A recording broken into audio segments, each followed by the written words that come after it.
हम लोग आज भगवत गीता के चौथे अध्याय के 20वें श्लोक को पढ़ रहे हैं। त्यक्त्वा कर्म फलासंगम।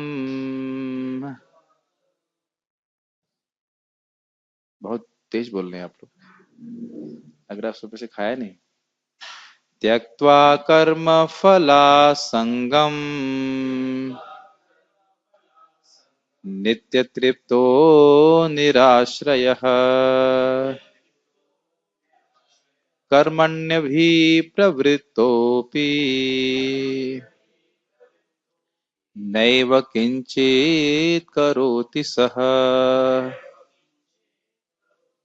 शब्द के अर्थ बड़े स्पष्ट हैं। त्यक्त्वा मतलब त्याग कर, कर्म फलासंगम कर्म के फल की आसक्ति, यानी कि कर्म के फल को मैं भोगूंगा इसलिए कर्म कर रहा हूं, इस आसक्ति को त्यागते हुए नित्य तृप्त यानी आत्मा के ज्ञान में तृप्त होकर के निराश्रय है ऐसा व्यक्ति। आश्रय मतलब होता है यहाँ पे आश्रय का अर्थ क्या है? हम कर्म के फल का आश्रय लेकर के कर्म कर रहे हैं। हमें कर्म फल प्राप्त होगा, इसी इंद्रिय तृप्ति प्राप्त होगी, इस भावना से युक्त होकर के व्यक्ति अगर कर्म करता है तो उसे आश्रय लेके करना होगा। इसका अर्थ निराश्रय मतलब कर्म फल क्या आएगा, लाभ होगा हानि होगी, इस पे वो व्यक्तिगत लाभ या हानि क्या होगी इस पे वो इसको विचार नहीं होता। कर्मण्य भी प्रवृत्ति, अगर ऐसा व्यक्ति कर्म में प्रवृत्त भी है, कर्म करता भी है, तो भी नैव नहीं ही कभी भी किंचित करोति स वह कुछ भी नहीं करता। वह सब कुछ करते हुए भी निश्चित ही कुछ नहीं करता, क्योंकि वह कर्म फल से आसक्त नहीं है। इसका उदाहरण हमने कई बार दिया गया है। आर्मी का जवान बहुत सारी गोली चलाता है, बहुत सारे लोगों को मारता है, लेकिन वह किसी को भी नहीं मारता। गवर्नमेंट भी मानती है कि इसने किसी एक भी व्यक्ति को मारा नहीं है। गवर्नमेंट मानती है कि बहुत से उग्रवादियों इत्यादि को मारा है, लेकिन इसने एक भी व्यक्ति को नहीं मारा है। ये बात समझ रहे हैं? उसको जेल से ना होती, उसको तो पुरस्कार दिया जाता है। और वही व्यक्ति अब घर में आकर किसी को मार दे, अपनी पत्नी को तमाचा मार देगा, तो वो केस कर देगी, तो उसको जेल में जाना पड़ सकता है कि नहीं? तो इस प्रकार से हमें समझना चाहिए। ये बात देखिए केवल थ्योरी की नहीं है। मैं इस पे थोड़ा सा कठोर बोलने वाला हूँ। आप लोग अपनी सीट बेल्ट बांध दीजिएगा। कि भक्त लोग, मैं ब्रह्मचारी की बात कर रहा हूँ, ब्रह्मचारी आश्रम में रहते हुए अगर हम यह सोचें कि यह कर्म हमको बांध देगा जो कि भगवान की सेवा है, तो हम इस श्लोक को और पिछले सारे श्लोकों को बिल्कुल भी नहीं समझे हैं, खाली मुंडी हिला दी। हाँ, हम समझ गए। अभी मैंने एक भक्त को, मुझे भक्त बोले, मैंने प्रभु जी सेवा कर सकते हैं? प्रभु जी मुझे बोला गया है कि पैसे का लेन देन से दूर रहना है। तो मेरा चेहरा में सतोगुण की जगह थोड़ा रजोगुण आने लगा था, इतना क्रोध आने लगा। हमने कहा अभी इतने समय से मैं क्या पढ़ा रहा हूँ आपको कर्म योग, क्या ये धन हम भगवान के लिए कर रहे हैं या गायों के लिए कर रहे हैं या हम अपने लिए कर रहे हैं? ऐसे स्वाभाविक सा उत्तर है, भगवान के लिए कर रहे हैं। तो इसमें यह सोचना कि पैसे का लेन देन मैं कर रहा हूं, फिर आपने क्या सीखा, ये उदाहरण दिए क्यों रहे हैं? देखिए, भागवत मतलब, भक्त मतलब उसका जीवन भागवत होना चाहिए, उसका जीवन भक्ति होना चाहिए, है ना? फिर हमने कहा, फिर मैं उनको पूछा, जो हम महाप्रसाद खा रहे हैं, उनके हाथ में महाप्रसाद था, उसमें पनीर सब्जी थी। तो हमने कहा ये इंद्रिय तृप्ति है कि ये भगवान की सेवा है? तो वहां तो कहेंगे भगवान की सेवा है। वहां तो नहीं कह रहे कि पनीर क्यों जा रहा है तो है, वो तो सही बात है, इंद्रिय तृप्ति नहीं है। आपको क्या लगेगा पनीर खा रहे हैं, कुछ खा रहे हैं, लेकिन तो भगवान का प्रसाद है, उसका प्रभाव बिल्कुल अलग है। या मुझे भी किसी ने पूछा कि भाई ये गायों की सेवा क्या भगवत धर्म तो है नहीं? हमने कहा भगवत धर्म नहीं तो महाप्रभु सनातन गोस्वामी को क्यों बता रहे हैं कि भाई तुम गायों की सेवा करो? इसमें लिखा है गायों की सेवा भी एक भक्ति है, एक अंग है भक्ति का। भगवान ने स्वयं किया है, भगवान का लोक भी गोलोक कहलाता है। भगवान रोज शाम, सुबह से शाम तक गायों को लेकर घूमते रहते हैं। गोपाल उनका नाम है। गाय इतना प्रिय है तो तदीय सेवा में आ रहा है, और उसको हम कोई कहे कि ये भागवत धर्म नहीं है, तो ये सब दिखाता है कि फिलोसफी की अंडरस्टैंडिंग ठीक नहीं है। हमको प्रैक्टिकली अप्लाई करना है चीजों को। जैसे मैंने पहले भी उदाहरण दिया था, गुणन्नावा प्रभु सीमेंट के बैग गिन रहे थे। अब सीमेंट के बैग गिनना भक्ति है?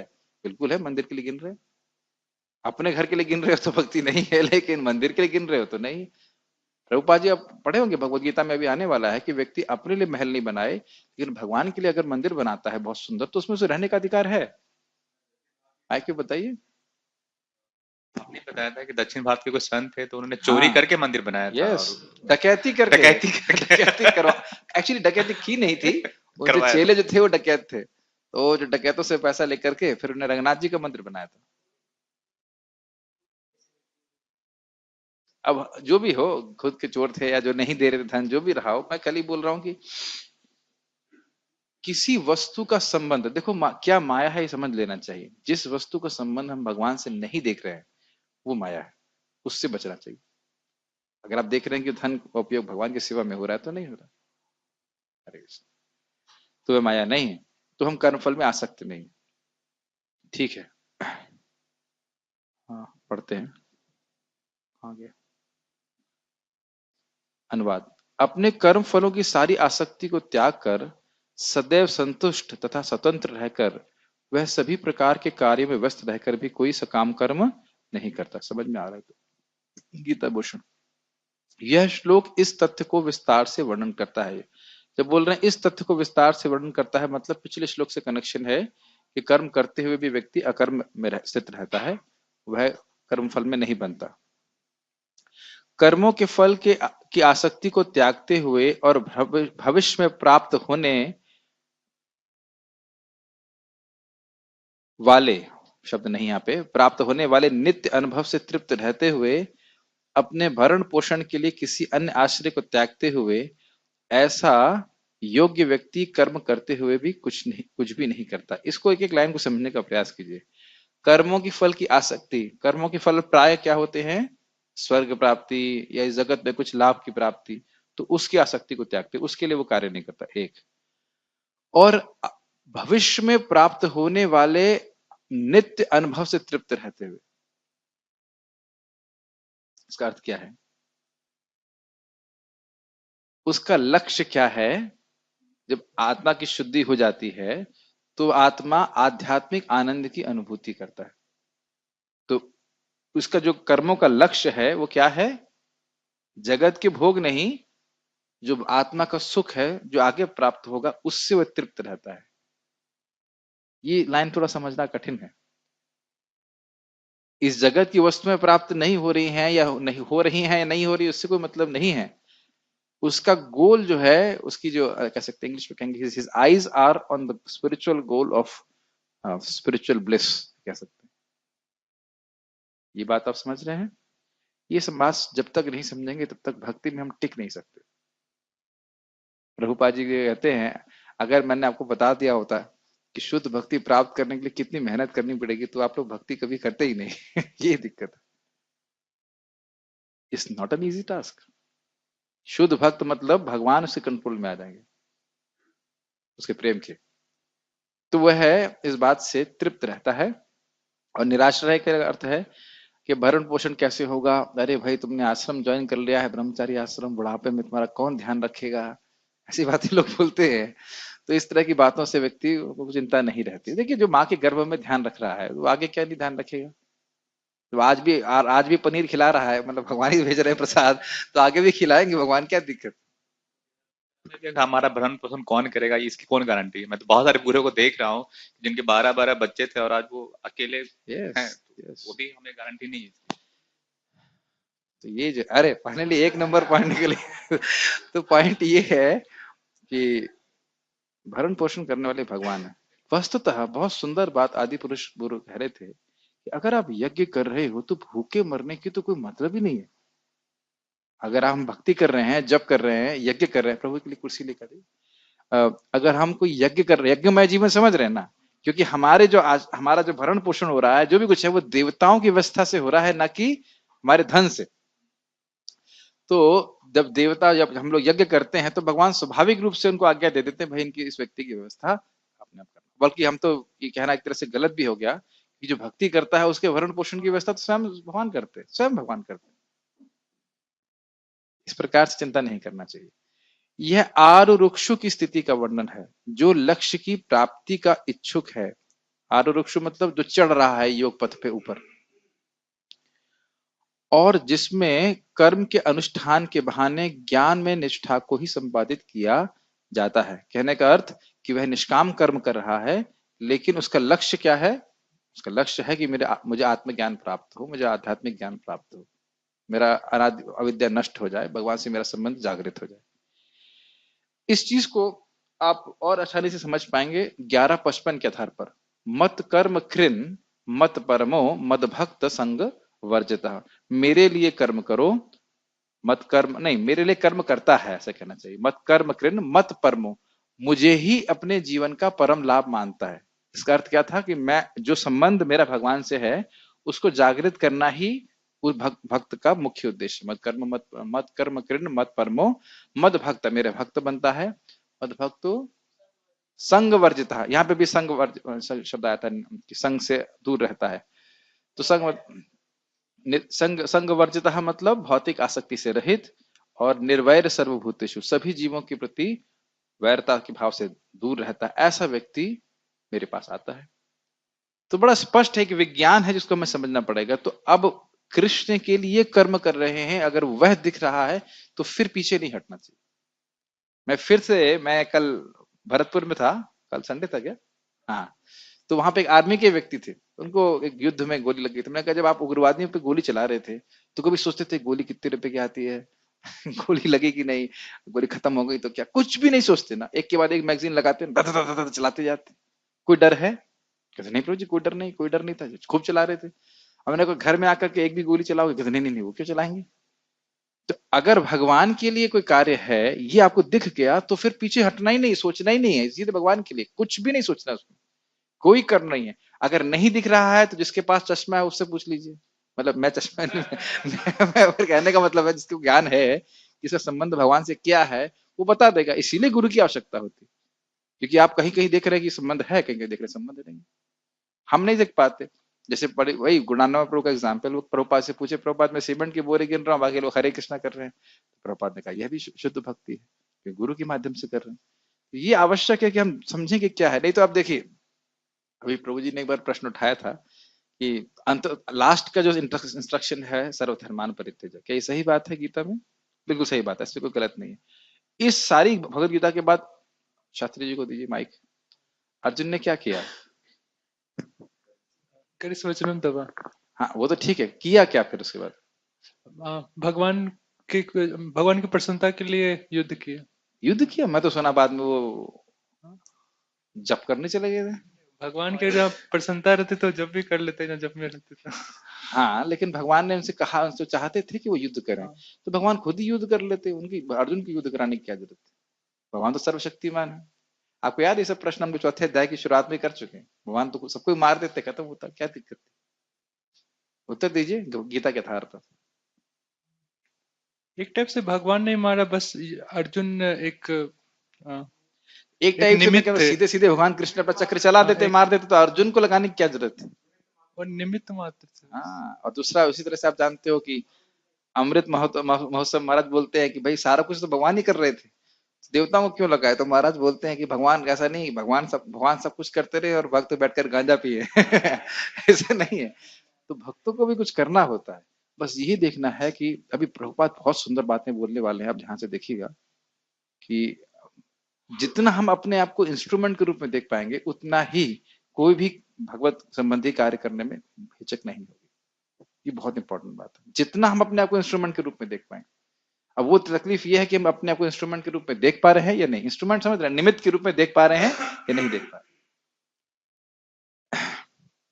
इसके एक प्रार्थना कर सकते हैं, इंग्लिश की प्रार्थना है, please make me a humble instrument of your compassion. समझे इसका अर्थ? किसको समझ में आया, थोड़ा व्याख्या कीजिए।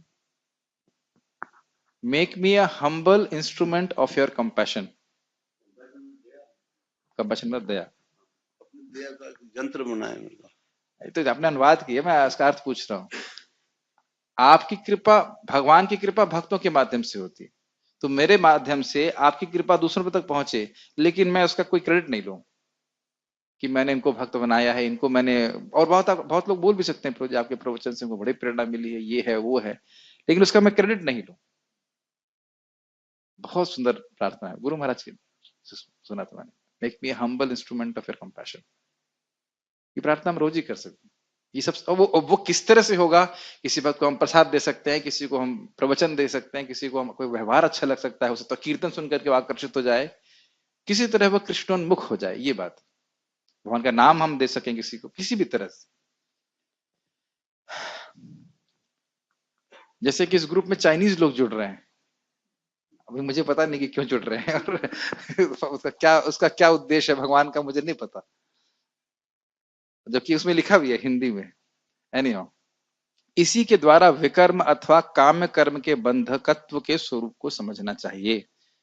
देखिए यहाँ पे काम्य कर्म और विकर्म के बारे में भगवान ने अधिक नहीं बताया है, लेकिन निष्काम कर्म के बारे में बता करके समझ देना चाहिए जो काम्य कर्म है वो बंधन करने वाला होता है, इसलिए विकर्म को काम्य कर्म कहा जाता है। तात्पर्य पढ़िए, राष्ट्रपति प्रभु पढ़िए। कर्मों के बंधन को से इस प्रकार की मुक्ति तभी संभव है जब मनुष्य कृष्ण भावना भावित होकर कार्य कृष्ण के लिए करे। कृष्ण भावना क्या अर्थ भावित है इसका? कृष्ण भावना भावित होकर कार्य कृष्ण के लिए करे। अर्थ बड़ा स्पष्ट है, लेकिन बोलने से थोड़ा और क्लियर होता है। क्या अर्थ है? जैसे सब कुछ जो है कृष्ण का ही समझकर अपने आप को भगवान का दास समझकर हम्म, जो भी कार्य करे वो कृष्ण की प्रसन्नता के लिए यस, करे। ये हम लोग बात उसको बहुत हल्का लेते हैं, लेकिन ये बहुत गंभीर चीज है। We have to first situate ourselves in our constitutional position कि हम क्या कर रहे हैं। प्लीज इसको जब के समय जरूर याद रख लीजिए, बाकी समय याद रखे या नहीं रखे। आज मैं विचार कर रहा था कि जब बहुत सीरियस चीज है। अगर मान लीजिए मैं किसी भी व्यक्ति के पास जा रहा हूं, कोई भी व्यक्ति हो, और उसको ये लगे कि ये मुझे सहन करने के लिए आए हैं, मतलब मैं ये प्रदर्शित करते रहो, कब ये खत्म होकर मैं वहां से भागूंगा, then I can never develop a relationship with that person. कभी भी मेरा संबंध उससे इंप्रूव नहीं हो सकता। तो भले हम 16 माला कर रहे हैं, मैं ये नहीं कह रहा कि 64 कर रहे हैं, कुछ कर रहे हैं, लेकिन उसमें हमारा हम भगवान से अपने संबंध को जागृत करने का प्रयास कर रहे हैं वापस। वेरी बहुत इंपॉर्टेंट बात है, अपने आप को सिचुएट करना कि मैं भगवान का दास हूँ। भूलना चाहिए कि मैं यहाँ का ये हूँ, वहां का वो हूँ, कुछ भी नहीं। एक भगवान का छोटा सा अंश हूँ और उनकी सेवा करने का प्रयास कर रहा हूँ। ये चीज हर जगह होनी चाहिए, ये हर जगह होनी चाहिए कि मैं कुछ भी ये दिखती, अगर सबसे अच्छा होगा कि ये चेतना पूरे दिन हर कार्य में लगे। इसको थोड़ा और आगे विस्तार करें तो मान लीजिए मैं प्रभु जी से डील कर रहा हूं, तो मैं ऐसे डील करूं कि इससे कृष्ण प्रसन्न हो, तो हम कितनी आसानी से अपराध से बचेंगे। मेरी डीलिंग ऐसी हो, मेरे सामने जो व्यक्ति आया है, मेरी डीलिंग ऐसी हो कि भगवान उससे प्रसन्न हो। कठिन हो गया? नहीं, ये कठिन है, बहुत कठिन है। अगर हम थोड़ा सा भी सचेत हो जाए, किसी भी भक्त या किसी भी व्यक्ति हो, एक्चुअली किसी भी व्यक्ति से मेरी डीलिंग्स ऐसी हो कि भगवान उससे प्रसन्न हो। अब मैं थोड़ा सा क्विज करूंगा, कैसी डीलिंग्स होनी चाहिए हमारी सबसे से भगवान प्रसन्न हो। भगवान अपने दास से किस प्रकार का व्यवहार चाहते हैं अन्य लोगों के द्वारा। और श्लोक भी कोट कर देंगे तो आपको एक टॉफी मिलेगी। माइक पे बताइए, माइक पे बताइए। चलिए, श्लोक हो या कोई भी आप उसका नेक्स्ट ऑफ इंस्ट्रक्शन में बोले जो एक कृष्ण का नाम लिए हैं उसको सम्मान की दृष्टि से, हाँ, जो मन से सम्मान हाँ, करना मन से चाहिए। सम्मान यस, जो दीक्षा लिए हैं उसको प्रणाम करना चाहिए। और जो भजन में लगे हुए हैं और निंदादि शून्य है, निंदादि से शुद्ध है, उनका उनका संग संग लेना करना चाहिए, ये बात। और सामान्य, ये तो चलिए भक्तों से हो गया, और सामान्य लोगों से कैसे बर्ताव करना चाहिए? उनको भी भगवान का अंश समझ के उनसे भी आदर का भाव रखना आदर चाहिए। भाव उनको चाहिए। मन से या अच्छा, वचन से कोई उद्वेग नहीं करना। एक बात, उसके बाद अच्छा भाई सही उत्तर है। और मध्यम अधिकारी क्या लक्षण है? वो जो कृष्ण के द्वेषी है उनसे वो दूर रहते हैं, और इनोसेंट लोग हैं जो उनको कृष्ण भावनामृत में जोड़ना चाहते हैं, मतलब और दो और गुण है, हाँ, और भक्तों से प्रीति रखते हैं। और एक और गुण है, एक है भगवान से प्रेम करते हाँ, हैं। भगवान से वो तो ये कम, प्रभुपाद बोले भगवत धाम जाना चाहते हो तो कम से कम मध्यम अधिकार में आओ। और इसका हम अभ्यास कर सकते हैं, isn't it? भगवान से प्रीति जागृत करने का प्रयास करें, भक्तों से मैत्री करें, दूसरे लोग जो इनोसेंट है उनको प्रीचिंग करने का प्रयास करें, जो भी सुनना चाहते हैं या किसी भी तरह से भक्ति स्वीकार करना चाहते हैं, और जो द्वेषी हैं उनको द्वेष ना करें। यस, कम से कम इतना तो जरूर करे कि जो व्यवहार उसे अपने लिए पसंद नहीं आया सब उसके साथ ना, ये नॉर्मल इतना तो जरूर करे। ये बहुत नहीं, इतना नहीं, ये बहुत बड़ी बात है। आप कभी सोचो, हमें थोड़ा सा भी कोई कठोर बोल देता है, हमें कितना खराब लगता है। तो ये भी सोचना चाहिए कि दूसरों को ना करे। ये सब चीजें कृष्ण भावना भावित होकर कार्य करने के अंदर अंतर्गत ही आ जाते हैं, dealings with others. Yes, Krishna भावना भावित व्यक्ति भगवान के शुद्ध प्रेम वश ही कर्म भगवान के शुद्ध प्रेम वश ही कर्म करता है। ये बहुत सुंदर लाइन है। देखिए, मैं कल ही हमारे भक्त हैं के घर में कार्यक्रम करने गए थे, तो माता जी और प्रभु जी गए थे हमारे साथ में। तो मैंने माता जी से पूछा, माता जी जब आप बच्चे पाल रही थी तो कभी घंटे गिनती थी? तो माता जी ने क्या उत्तर दिया? घंटा गिनना समझते हैं? हाँ। इतनी देर मैंने इसको दूध पिलाया है, इतनी देर मैंने इसे रोटी खिलाई है। कभी नहीं गिन कोई माँ गिनती है? दशरथ प्रभु क्यों नहीं गिनती? उनको प्रेम है, उनको अच्छा लगता है, उनको प्रेम है, हाँ, ये बिल्कुल वो सही उत्तर अपना है। मानती हैं उनको। इसको और संस्कृत के शब्द बताइए, बिल्कुल सही बोल रहे हैं। ममत्व, ममत्व में। कि व्यक्ति मेरा है। तो जब हरि नाम आप करेंगे, रियली अच्छे से हरि नाम कर रहे हैं, तो भगवान से ममत्व होता है। उस ममत्व के आधार पर ममता, ममत्व सब माँ के ही संबंध में आ रहा है। ममत्व, कृष्ण के लिए मुझे कुछ करना है, ये अपने आप ही आता है। आप घंटे नहीं गिनते उसमें कि मेरा 6 घंटा हुआ कि 5 घंटा हुआ, कुछ तो करना है। वो आप बिना करे रह नहीं सकते। आप कृष्ण के कुछ ना कुछ करेंगे। और ये चैतन्य महाप्रभु बोले, कृष्ण मंत्र, क्षमा कीजिएगा, कृष्ण ईश्वरपुरी पाद बोले, कृष्ण मंत्र एत स्वभाव, जय जपे कृष्ण प्रत्यय उपजाएगा। जो भगवान का नाम जप करेगा वो भगवान की सेवा करना चाहता है, कुछ कुछ तो करना चाहता है। जो वो कर सकता है वह करना चाहता है, ये नहीं कि जो दूसरा कर रहा है वो करना चाहता है, लेकिन वो कुछ जरूर करना चाहता है। और कोई कुछ नहीं करना चाहता है तो उसे सोचना चाहिए कि कुछ तो गड़बड़ है। देखिए, मैं यहाँ पे उपस्थित किसी भक्त पे कोई कटाक्ष नहीं कर रहा कि आप, एज एन अथॉरिटी नहीं बोल रहा हूँ। आप खुद हृदय में सोचो कि आप कृष्ण के लिए इस जीवन में क्या करना चाहते हैं। प्रभुपाद जी से एक बार उनके शिष्य आए, शुरुआत में बोले, तो प्रभुपाद जी बोले, मैं आपको कैसे प्रसन्न कर सकता हूँ। प्रभुपाद बोले, आप क्या करना चाहते हो। जैसे प्रभुपाद के एक शिष्य थे, वो मूर्ति बनाते, जो डायरोमा देखते हैं ना, तो सुबह से शाम तक वो डायरोमा ही बनाते रहते थे। उनको बड़ी प्रसन्नता होती थी भगवान के लिए। एक कोई भक्त धन लेके आ रहे हैं, कोई भक्त मंदिर का कंस्ट्रक्शन कर रहे हैं, वह ये जीवन में हमने देखना है कि मुझे कृष्ण के लिए क्या करना है। ये बहुत आवश्यक है। ये वर्णाश्रम की तरह से नहीं बोल रहा हूँ, भगवान भगवत प्रेम के आधार पर करना चाहिए कि मुझे मेरा प्रोजेक्ट क्या है, मैं कृष्ण के लिए क्या करूं। वस्तुतः आप जानते हो, प्रभुपाद जी इसको बड़ा स्पष्ट रूप से बोलते हैं कि सेवक का अर्थ ही है कि स्वामी के कष्ट को दूर करे। और भगवान का कष्ट क्या है। ऐसे तो भगवान सच्चिदानंद घन है, फिर भी कुछ कष्ट है भगवान का। क्या कष्ट है। कि जितने भी जीवात्मा है वो बहिर्मुख हैं, वो उनके Yes. सम्मुख हो जाए, अब उनके उसमें पास आ हम जाए। कहाँ फिट होना चाहते हैं। चाहे एक भी व्यक्ति को आपने सिंसियरली नाम जप करने वाला बना दिया, तो भगवान का बहुत आशीर्वाद आपके ऊपर। अब उसमें जितना हम उसमें संलग्न होंगे, जितना अपने को हम प्रयास करेंगे, उतना ही हम भगवान को और प्रिय हो जाएंगे। ये हमारी साधना है, मान के चलिए। मैं नहीं बोल रहा हूँ, भगवान स्वयं इस बात को बोलते हैं, इस ज्ञान को दूसरों को जो देता है वह पराभक्ति को प्राप्त होगा, है ना। भगवान बोलते हैं गीता कि कुछ तो हृदय, किसी के हृदय में आ रहा है कि मुझे कुछ करना है। हाँ, मुझे रोज 9 बजे प्रसादम खाना है, और 3 बजे तो सबसे पहले आगे जाके बैठना है, और रात में 9 बजे मेरा दूध मिल जाना चाहिए और मैं सो जाऊंगा बस। ऐसा तो ठीक है, लेकिन इसके आगे भी बढ़ना चाहिए, ये होना चाहिए। यस। फलस्वरूप उसे कर्म फलों के प्रति कोई आकर्षण नहीं रहता, यहाँ तक कि उसे अपने शरीर निर्वाह के प्रति भी कोई आकर्षण नहीं रहता, क्योंकि वह पूर्णतः कृष्ण पर आश्रित रहता तो है। क्या हमें शरीर का ध्यान नहीं रखना चाहिए। और ज्यादा रखना चाहिए, कृष्ण की संपत्ति ज्यादा समझकर। रखना चाहिए। मतलब एक भक्त ने बताया था मुझे कि आप, क्योंकि अपनी प्रॉपर्टी ये हो तो, गलत नहीं बोल रहे हैं। अपनी प्रॉपर्टी को तो आदमी केयर में कम रखता है। एग्जैक्टली। लेकिन अगर मैं आपका मोबाइल आपका दूं तो आप ज्यादा, क्योंकि दशरथी प्रभु का ये मोबाइल है, गायब यस ना हो जाए। यस यस यस, ये बहुत इंपॉर्टेंट बात है कि अपने शरीर को आप किसका देख रहे हो, किसका देख रहे हो। कुछ कहना चाहते हैं शास्त्री जी। यस। गोस्वामियों के अंतिम देखते हैं, जीवन में देखते हैं, उतना ज्यादा टू मच नहीं, मतलब टेकिंग करते हैं।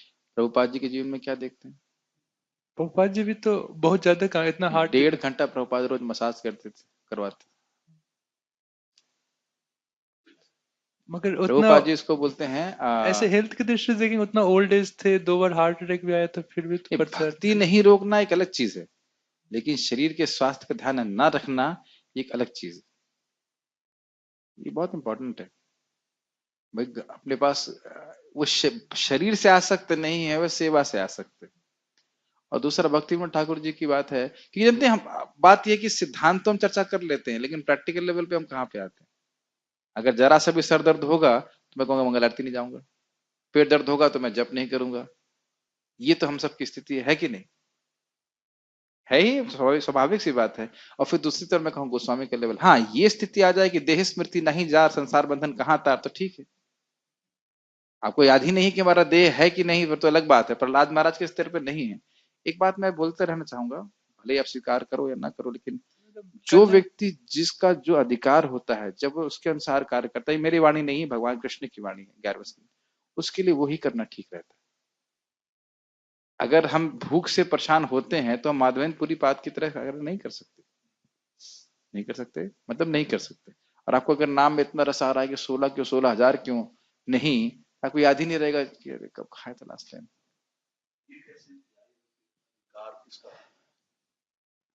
जो कार्य हमें करने में बहुत कठिन लगे वो हमारे अधिकार के बियॉन्ड है। अगर हम कहें कि हम अब खाली 3 दिन में एक बार मट्ठा पिएंगे तो आप समझ सकते हैं कि वो हमारा अधिकार नहीं है।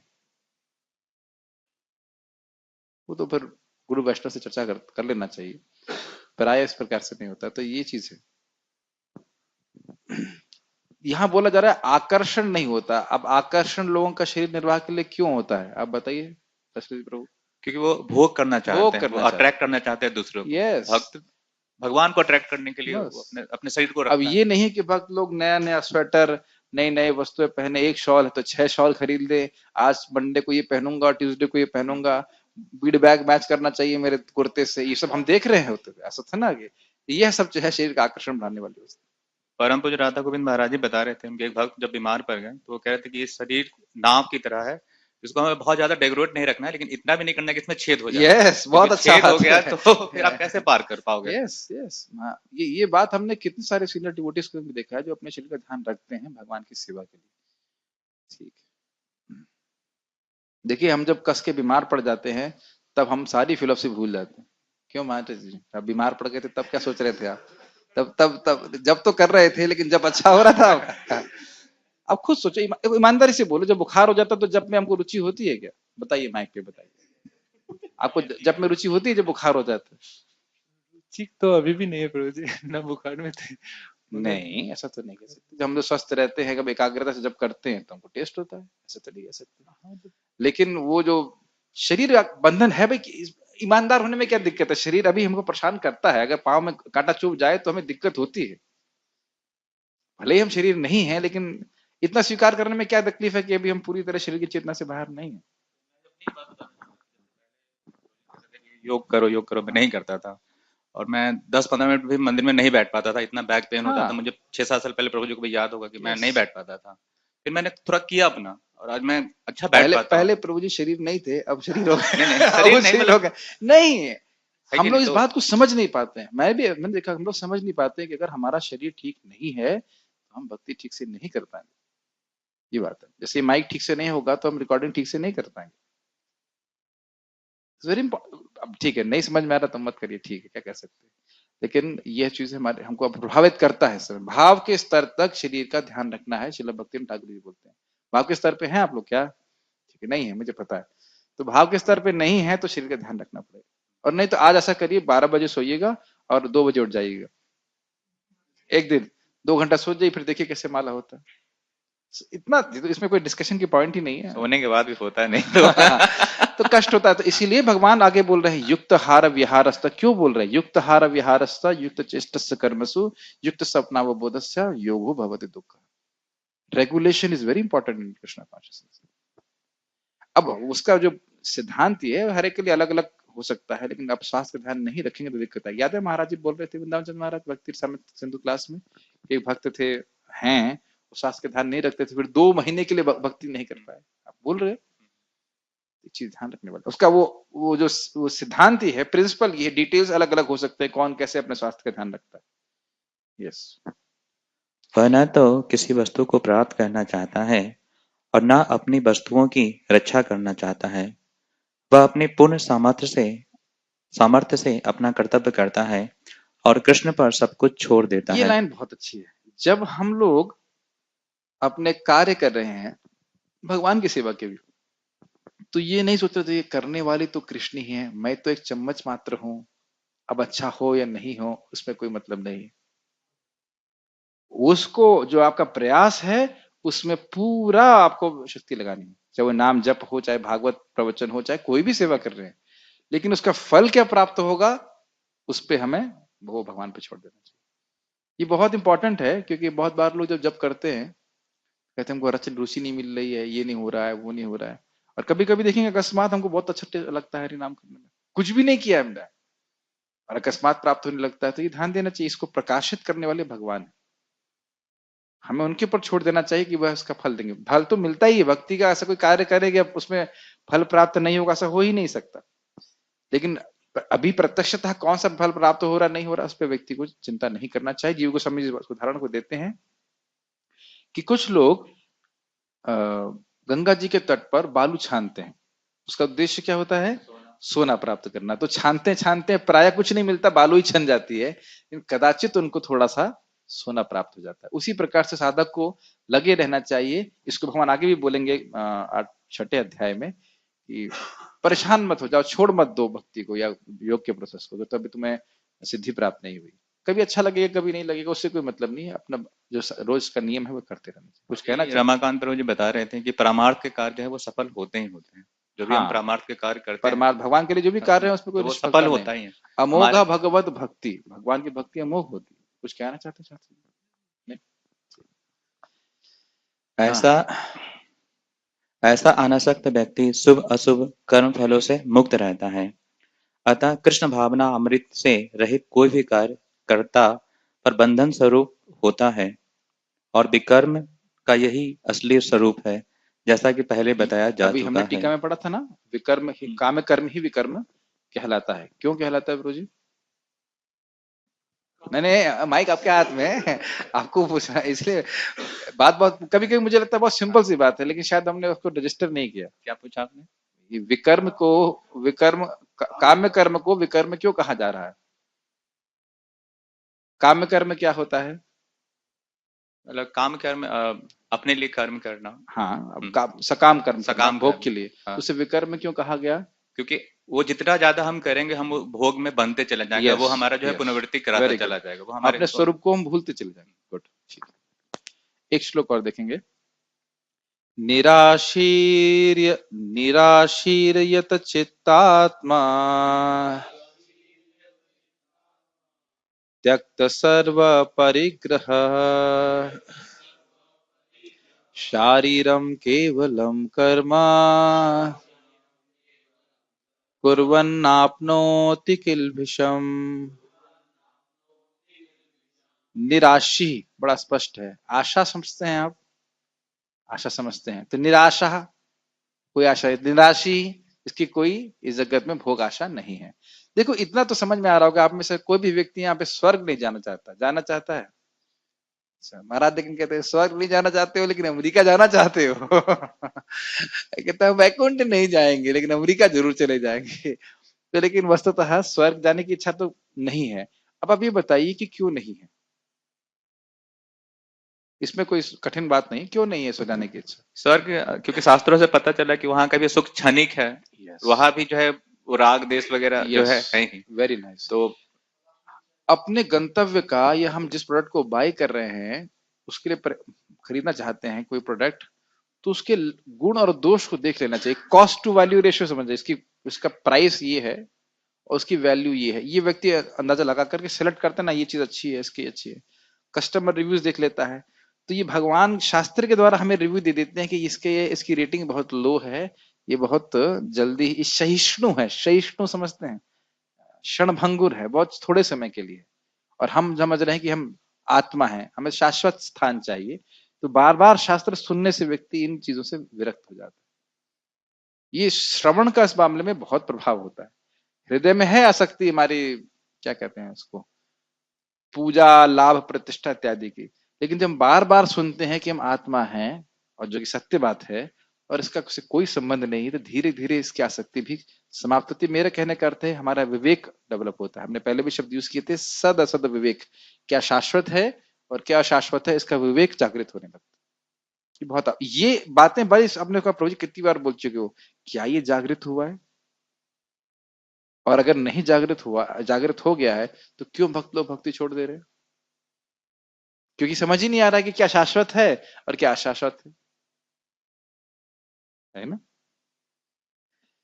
त्यक्त सर्व परिग्रह, परिग्रह का मतलब यहाँ प्रभुपाद अनुवाद किए हैं स्वामित्व। ये तो बड़ा स्पष्ट है कि मैं जगत में किसी कुछ भी वस्तु मेरी है, इस बात को वो छोड़ देते हैं, भगवान की है। शारीरम केवलम कर्मा, केवल वह शरीर के लिए कार्य करते हैं। क्या ये अर्थ है?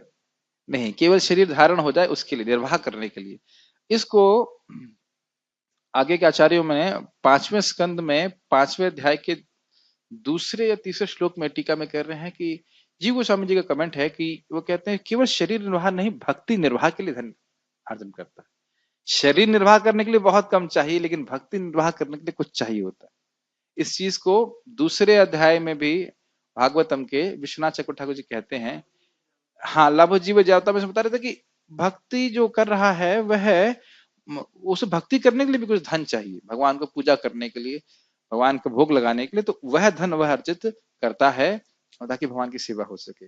ये थोड़ा ध्यान रखना चाहिए। ऐसा नहीं कि एकदम बेयर मिनिमम पे चला जाए व्यक्ति, तो भगवान की सेवा करने के लिए भी उसके पास कुछ नहीं। कुर्वन न आपनोति किलबिषन, वो करते, ऐसा व्यक्ति कुछ सब कुछ करते हुए भी किलबिष मतलब पाप को ग्रहण नहीं करता, प्राप्त नहीं होता। ऐसा ज्ञानी पुरुष पूर्ण रूप से संयमित मन तथा बुद्धि से कार्य करता है। संयमित मन का मतलब क्या हुआ? भगवान में अपने मन को, बुद्धि को लगाया हुआ है कि मैं भगवान का सेवक हूं, इसके लिए मैं पे कार्य कर रहा हूं। ये एक इंटरेस्टिंग चीज है ना। मैं इसको उदाहरण कई बार देता हूं कि मान लीजिए कोई पाकिस्तान का स्पाई यहाँ पे है, तो कार्य तो बहुत सारे करेगा, नहाएगा धोएगा, ये करेगा वो करेगा, लेकिन समय उसकी अवेयरनेस, चेतना रहती है कि मैं पाकिस्तान का स्पाई हूँ, इंडिया का नहीं हूँ। हो सकता है 20 साल रह जाए, हो सकता है पूरा जीवन भारत में रह जाए, जासूसी करते हैं उसकी। अब उससे ये प्रेरणा लो कि उसकी कॉन्शियसनेस क्या है, उसकी पाकिस्तान कॉन्शियसनेस है कि नहीं? उसकी कॉन्शियसनेस बड़ी पाक है, शुद्ध है, ऐसा कहा जाए। लेकिन यही चीज हमने यहाँ स्थापित करनी है। ये हम यहाँ के हैं नहीं, लेकिन यहाँ पे हमें भगवान के कुछ कार्य करना है। जब तक हम यहाँ पे हैं, जासूसी तो नहीं करनी है, लेकिन भगवान का कार्य करना है, ये बहुत महत्वपूर्ण है। मैं कई बार इस बात को बोला करता हूं कि जो व्यक्ति आपसे मिल रहा है वो मुझसे नहीं मिल रहा है। भाई जैसे हम लोग विभिन्न पंक्तियों में प्रसाद हम डिस्ट्रीब्यूट कर रहे हैं, तो जो जिसको आप प्लेट में डाल रहे हो प्रसाद, उसको मैं नहीं डाल रहा हूं। उसकी प्लेट में प्रसादम किसको डालना है? आपको ही डालना है। तो प्लेट में प्रसादम डालने के लिए सबसे इंपॉर्टेंट बात क्या है? माइक पे वो बता सकता है? बहुत सिंपल सा उत्तर है। आप तो सर्विंग रोज करते हैं, तो प्लेट में आप किसी के प्लेट में प्रसादम देना चाहते हैं, तो उसके लिए सबसे पहली कंडीशन क्या है? माइक पे बताइए। आपके पास प्रसाद होना चाहिए। होना चाहिए, आपके पास प्रसाद होना चाहिए, आपकी बाल्टी होना चाहिए, चम्मच होना चाहिए। तो हम भगवत गीता पढ़ेंगे ही नहीं, समझेंगे ही नहीं, तो लोगों को बोलेंगे क्या? हाँ कृपा करेंगे, कृपा तो करोगे तो कृपा कुछ आपके पास कुछ होना तो चाहिए ना, सब्सटेंस। और यहाँ नहीं तो फिर मैं ऐसा मानता हूँ, मैं ऐसा सोचता हूँ, वो बस ऐसा भाव, उससे हम किसी पे कृपा नहीं कर सकते। परंपरा के द्वारा बात बोल लीजिए, प्रैक्टिकली नहीं। आपको ज्ञान होना चाहिए भगवत गीता का। प्रभुपाद जी बोल रहे हैं कि आपको ऐसा ज्ञान होना चाहिए, लॉयर होता है ना साहब, ये यहाँ ये श्लोक वहां ये श्लोक, ऐसे करके हमें पता होना चाहिए। कभी किसी को भी गाइडेंस दें, शास्त्र के आधार पर दें। जैसे वही भक्त ने पूछा गो सेवा के भागवत धर्म है, तो मैंने सीधे कोटेशन दिखा दी, महाप्रभु क्यों बोल रहे तदीय सेवा में आ रहा है। अब किसी और प्रचारक का कोई और मत हो सकता है, किसी और व्यक्ति का कोई और मत हो सकता है, वी गिव ऑल रिस्पेक्ट, को भक्त हैं, लेकिन जहां तक शास्त्र की बात है, शास्त्र को स्वीकार करना चाहिए। महाप्रभु स्वयं सनातन गोस्वामी को बोल रहे हैं, तो उसमें तो कोई डाउट नहीं रह जाता। हाँ, हम किस भाव में कर रहे हो अलग बात है। हम तो हरे कृष्ण मंत्र को भी कर्मकांड मान सकते हैं, है ना, एक अपराध है भगवान के नाम के प्रति। ऐसे गाय को भी हम कर्मकांड के रूप में सेवा कर सकते हैं, लेकिन गाय को इस भावना में सेवा करें कि कृष्ण प्रसन्न होंगे, तो भक्ति है। कोई इसमें विरोध? ठीक है। अपनी संपत्ति के सारे स्वामित्व को त्याग देता है और केवल शरीर निर्वाह के लिए कर्म करता है। इस तरह कार्य करता हुआ वह पाप रूपी फलों से प्रभावित नहीं होता है। गीता भूषण। इन 3 श्लोकों में आरूढ़ व्यक्ति की अवस्था का वर्णन है, जिसने ज्ञान निष्ठा के लक्ष्य की प्राप्ति कर ली, जिसे आत्मज्ञान हो चुका है। ऐसा व्यक्ति जिसके हृदय से फल की इच्छा निर्गत हो चुकी है, मतलब भोग की इच्छा है ही नहीं, कुछ जगत में अपने लिए कुछ प्राप्त करने की इच्छा नहीं, जिसका चित्त और देह वशीकृत है। चित्त और देह, मन और शरीर, मतलब बुद्धि के द्वारा नियमित है। ऐसा नहीं कि चित्त भोगों में जा रहा है या शरीर भोग के लिए लग रहा है, इसमें नहीं। जो वस्तुओं में ममत्व से मुक्त है, तो बड़ा स्पष्ट है कि वस्तुएं मेरी हैं, उससे भावना से मुक्त है, क्योंकि उसका उद्देश्य केवल आत्मा का अवलोकन मात्र है, तो ऐसा व्यक्ति कभी भी पाप को नहीं प्राप्त होता। आत्मा का अवलोकन मतलब आत्मा की अनुभूति, आत्मा का साक्षात्कार, ये फोकस होना बहुत जरूरी है। अब यही बात फिर से मैं बोलना चाहूंगा, कि भगवान की भक्ति तो अमोघ है, मेरी श्रद्धा क्या है? श्रद्धा क्या है, कितनी है, मैं नहीं बोल रहा हूं, ध्यान दीजिएगा। श्रद्धा क्या है ना, मैं फिर से रिपीट कर रहा हूं, श्रद्धा कितनी है मैं नहीं कह रहा हूं, श्रद्धा क्या है। श्रद्धा क्या है मतलब इच्छा क्या है। श्रद्धानुसारेणा अर्थात इच्छानुसारेणा, श्रीधर स्वामी जी कहते हैं। यादृशी यादृशी श्रद्धा सिद्धिर भवति तादृशी, भगवान विष्णु का वचन। मेरी श्रद्धा क्या है, मेरी इच्छा क्या है। बार बार मैं इस बात को रिपीट कर रहा हूं क्योंकि यही डिसाइडिंग फैक्टर है। कुछ लोग हरे कृष्ण मंत्र कर रहे हैं ताकि हमारे मन को अच्छा लगे, टेंशन थोड़ा मुक्त हो जाए, तो यही इच्छा है, यही प्राप्त हो रहा है। ये चीज को अभी अक्रूर जी के उसमें प्रवचन में सनातन गोस्वामी जी टीका में लिखते हैं कि जो व्यक्ति मुमुक्षु है उसको भगवान संसार के भाई से निवर्तन कर देते हैं। निवर्तन मतलब छुड़ा देते हैं जन्म मृत्यु के चक्र से। जो भोगी है उसको अभ्युदय देते हैं, मतलब स्वर्ग की प्राप्ति कराते हैं। और जो निष्काम है उनको अपना भक्ति का आनंद देते हैं। तो तीनों ही लोग भगवान का आश्रय ले रहे हैं, एक ही व्यक्ति का आश्रय ले रहे हैं। जैसे कल्प वृक्ष व्यक्ति को उसकी इच्छा के अनुसार देता है, ऐसे हम अपनी इच्छा के अनुसार भक्ति से लाभ प्राप्त करते हैं। ये बात आप समझ पा रहे हैं। अब मेरा एक प्रश्न है, ये इच्छा आएगी कहां से कि मुझे भगवान की भक्ति करनी है? वैसे बहुत सिंपल सा उत्तर है, लेकिन फिर भी हाँ, लेकिन ये रहस्यमय बात है। ये बात आएगी संग के द्वारा।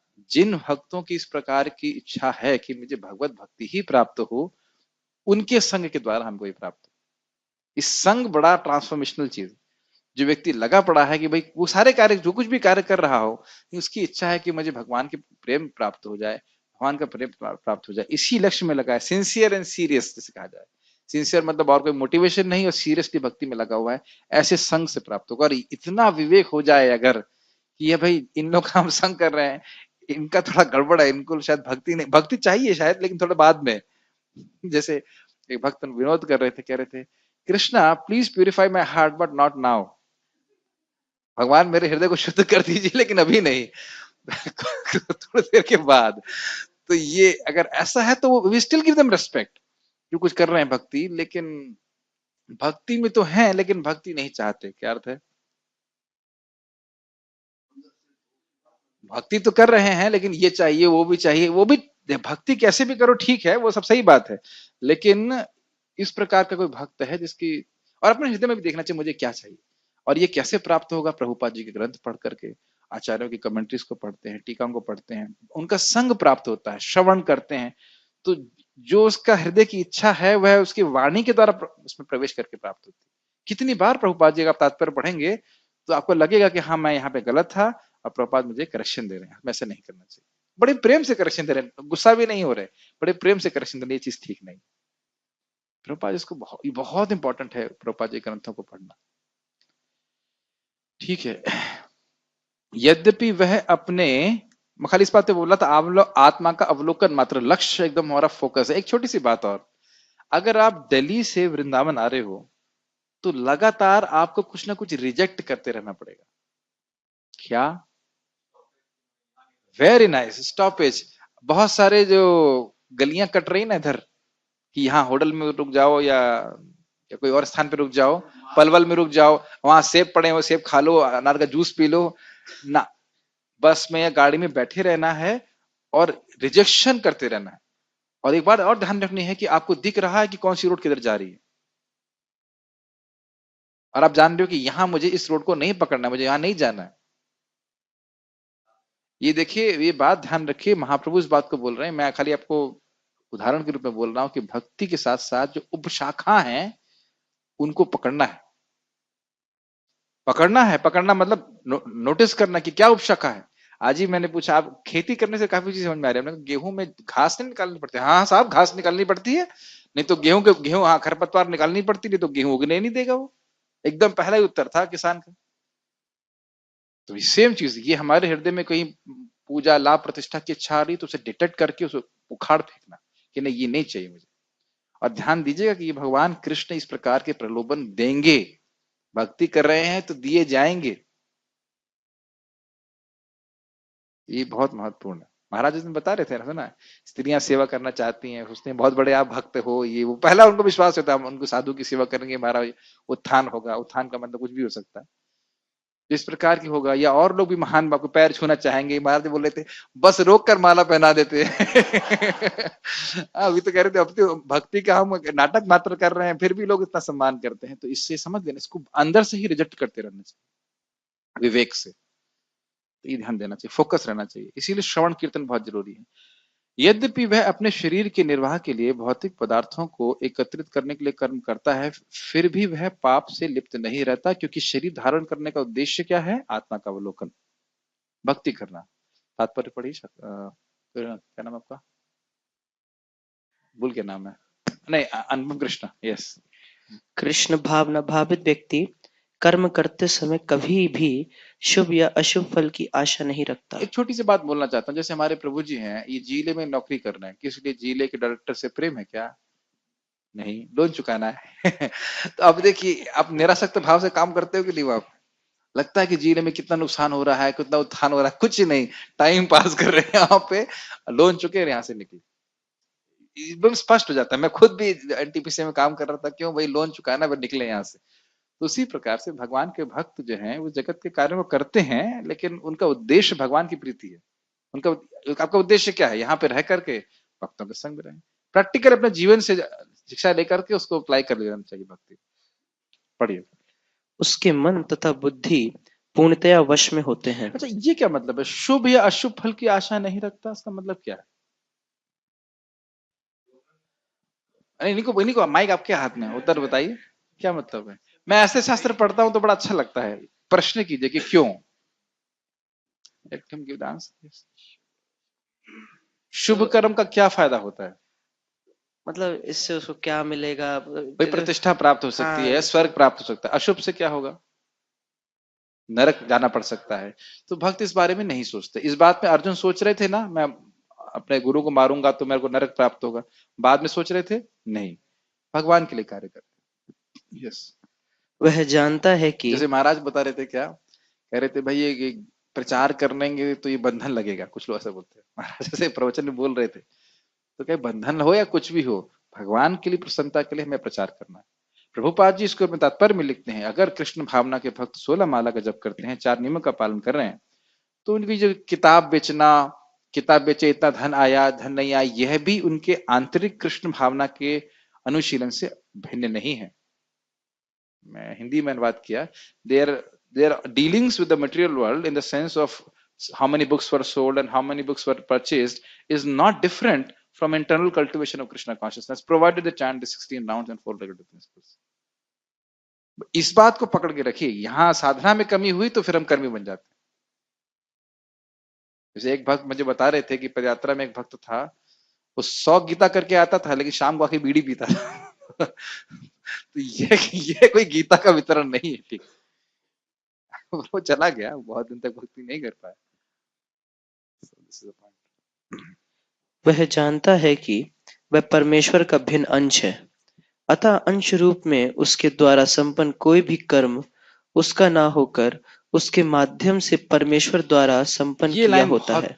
एक नंबर लाइन है, बहुत सुंदर लाइन है। देखो ना, हम हाथ को हिलाते हैं तो हाथ के स्वतंत्र रूप से कार्य कर रहा है, बिल्कुल नहीं ना, पूरा शरीर का प्रयास उसके पीछे। बहुत सुंदर बात है। तो हम कुछ कह रहे हैं, जैसे भी मैं कुछ बोल रहा हूं, तो मैं भगवान के बारे में बोलना चाहता हूं, ये मेरी इच्छा है, लेकिन क्या विचार आ रहा है, विचार कैसे वाणी के रूप में प्रस्तुत हो रहा है, इस पे हमारा कोई कंट्रोल नहीं। लगता जरूर है कि हम कंट्रोल कर रहे हैं, लेकिन बिल्कुल कंट्रोल नहीं। भक्त लोग बोलते हैं कि जो प्राय प्रवचन करते हैं, कभी वो सोचते हैं हम प्रवचन कर लेंगे तो उस दिन प्रवचन ठीक नहीं होता है। अगर प्रार्थनामय भाव से करते हैं तो भगवान की शरण लेकर के तो प्रवचन ठीक होता है।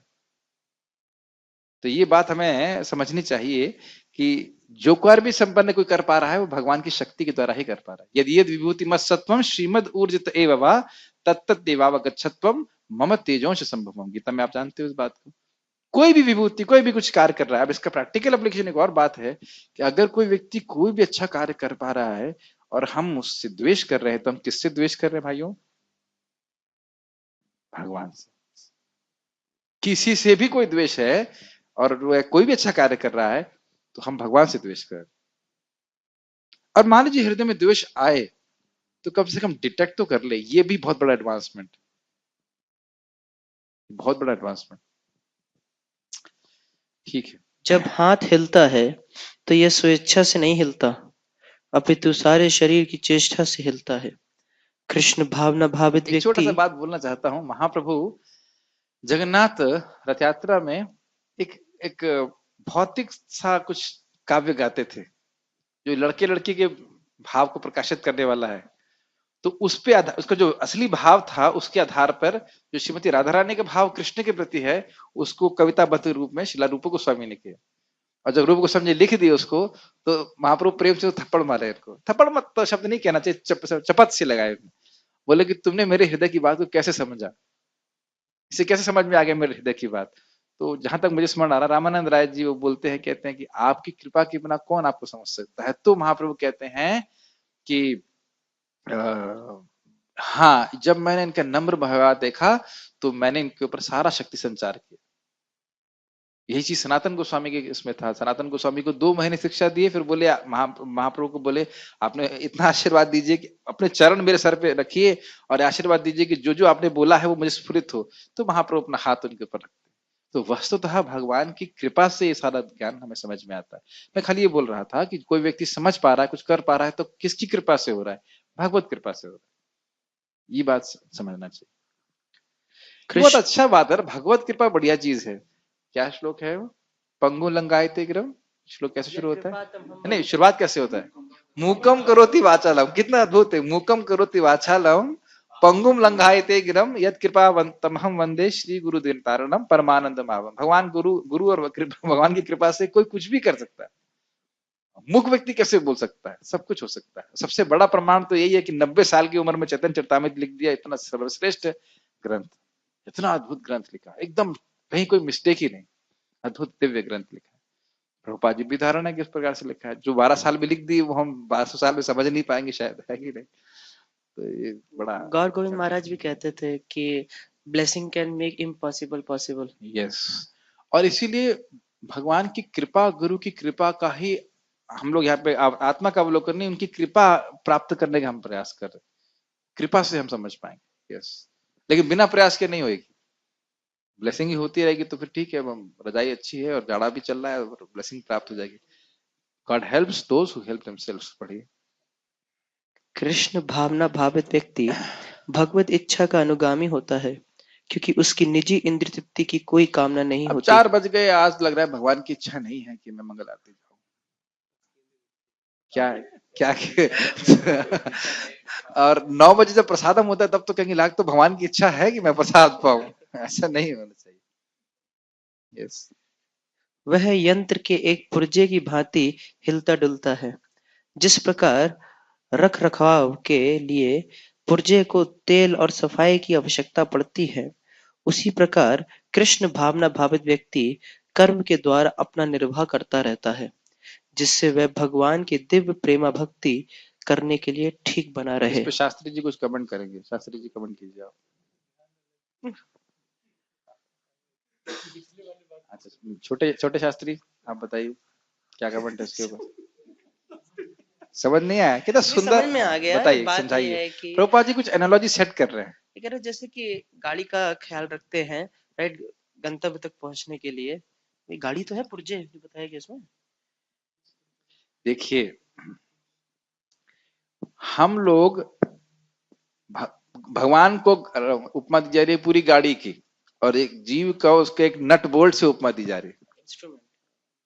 तो एक पुर्जा हो गया, उसका एक छोटा सा एक पोर्शन। तो पुर्जे को तेल लगाना पड़ता है, तेल ठीक रखना पड़ता है। पुर्जे की उपयोगिता भी होती है। कभी क्या, अभी जैसे सिंपल सी बात है, हमारे जीप का जो डीजल का ढक्कन है वो निकल गया था। अब ढक्कन के बारे में कभी नहीं सोचते, लेकिन जब ढक्कन टूट गया तो उसके बारे में सोचेंगे ना। तो उसकी उपयोगिता है कि नहीं? मेरी बात समझ रहे हैं? छोटे से हर पुर्जे की उपयोगिता है। उसी प्रकार भगवान की सेवा में हर भक्त की आवश्यकता है। हर भक्त की आवश्यकता। भले भगवान सब कुछ अपने आप कर सकते हैं, फिर भी भक्त की आवश्यकता है। हर भक्त की, every living entity is needed. हर भक्त की आवश्यकता है संकीर्तन आंदोलन को प्रचार करने के लिए। एवरी डिवोटी, कोई यूजलेस नहीं है। अगर हम किसी को यूजलेस बोल रहे हैं तो हम स्वयं यूजलेस हैं। ये प्रभुपाद जी के शब्द। मतलब Prabhupada, this devotee is useless, you are useless. You cannot नॉट सी दैट। आप उसको यूजफुलनेस को देख नहीं पा रहे हैं, वो एक अलग बात है। Every devotee is unique. हर किसी में कुछ यूनिक चीज है जो भगवान को दे सकते हैं। तो हमें अब शरीर का निर्वाह किस लिए करना है? मैंने जैसे को बता रहा था, भगवान की भक्ति के लिए। भक्ति निर्वाहे ना ऐसा करके टीका में आया है। तो भक्ति के निर्वाह के लिए जो आवश्यक है वो करना जरूरी है। इसे सिंपल शब्दों में कहा जाता है डूइंग द नीडफुल, जो आवश्यक है वो कर लेना चाहिए। पढ़िए। अतः वह अपने प्रयासों के फलों के प्रति निश्चेष्ट रहता है। पशु के समान ही उसका अपने शरीर पर कोई अधिकार नहीं होता। कभी कभी क्रूर स्वामी अपने अधीन पशु को मार भी डालता है, तो भी पशु विरोध नहीं करता, ना ही उसे स्वाधीनता होती है। आत्म साक्षात्कार में पूर्णतया तत्पर कृष्ण भावना भावित व्यक्ति के पास इतना समय नहीं रहता कि वह अपने पास कोई भौतिक वस्तु रख सके।